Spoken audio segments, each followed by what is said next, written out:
नमस्कार साथियों। मैं अनीता श्रीवास्तव आपका हार्दिक अभिनंदन करती हूँ। श्रीमद् महर्षि वेदव्यास द्वारा रचित महाभारत के 53वें अध्याय में आज का प्रसंग है सर्पयज्ञ के ऋतुजों की नामावली, सर्पों का भयंकर विनाश, तक्षक का इंद्र की शरण में जाना तथा वासुकी का अपनी बहन से आस्तिक को यज्ञ में भेजने के लिए कहना। शौनक जी ने पूछा, सूत नंदन, पांडव वंशी बुद्धिमान राजा जन्मेजय के उस सर्पयज्ञ में कौन कौन से महर्षि ऋत्विज बने थे? उस अत्यंत भयंकर सर्प सत्र में जो सर्पों के लिए महान भयदायक और विषादजनक था, कौन कौन से मुनि सदस्य हुए थे? तात, ये सब बातें आप विस्तार पूर्वक बताइए। सूत पुत्र, यह भी सूचित कीजिए कि सर्प सत्र की विधि को जानने वाले विद्वानों में श्रेष्ठ समझे जाने योग्य कौन कौन से महर्षि वहां उपस्थित थे। उग्र सवाजी ने कहा, शौनक जी, मैं आपको उन मनीषी महात्माओं के नाम बता रहा हूँ जो उस समय राजा जन्मेजय के ऋत्विज और सदस्य थे। उस यज्ञ में वेद वेत्ताओं में श्रेष्ठ ब्राह्मण चंड भार्गव होता थे। उनका जन्म च्यवन मुनि के वंश में हुआ था। वे उस समय के विख्यात कर्मकांडी थे। वृद्ध एवं विद्वान ब्राह्मण कौत्स उद्गाता, जैमिनी ब्रह्मा तथा सांगरंगव और पिंगल ऊर्ध्वु थे। इसी प्रकार पुत्र और शिष्यों सहित भगवान वेदव्यास, उद्दालक, प्रमत्तक, श्वेतकेतु, पिंगल, असित, देवल, नारद, पर्वत, आत्रेय, कुंड, जठर, द्विश्रेष्ठ, कालघट, वात्स्य, जप और स्वाध्याय में लगे रहने वाले बूढ़े श्रुतश्रवा, कोहल, देव शर्मा, मौदगल्य तथा समसौरभ, ये और अन्य बहुत से वेद विद्या के पारंगत ब्राह्मण जन्मेजय के उस सर्पयज्ञ में सदस्य बने थे।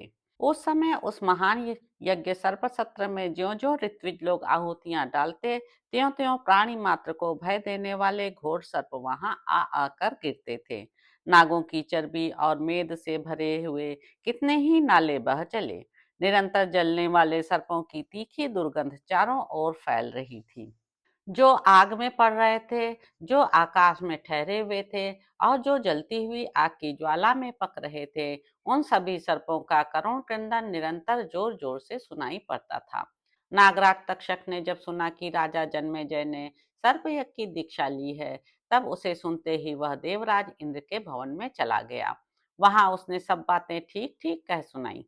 फिर सर्पों में श्रेष्ठ तक्षक ने अपराध करने के कारण भयभीत हो इंद्रदेव की शरण ली। तब इंद्र ने अत्यंत प्रसन्न होकर कहा, नागराज तक्षक, तुम्हें यहाँ उस सर्पयज्ञ से कदापि कोई भय नहीं है।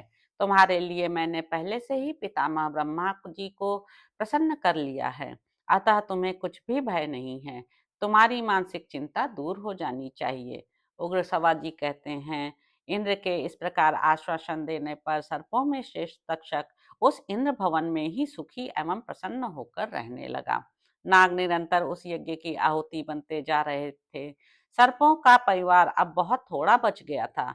यह देख वासुकी नाग अत्यंत दुखी हो मन ही मन संतप्त होने लगे। सर्पों में श्रेष्ठ वासुकी पर भयानक मोह सा छा गया। उनके हृदय में चक्कर आने लगे, अतः वे अपनी बहन से इस प्रकार बोले, भद्रे, मेरे अंगों में जलन हो रही है, मुझे दिशाएं नहीं सूझती, मैं शिथिल सा हो रहा हूँ और मोहवश मेरे मस्तिष्क में चक्कर सा आ रहा है। मेरे नेत्र घूम रहे हैं, हृदय अत्यंत विदीर्ण सा होता जा रहा है।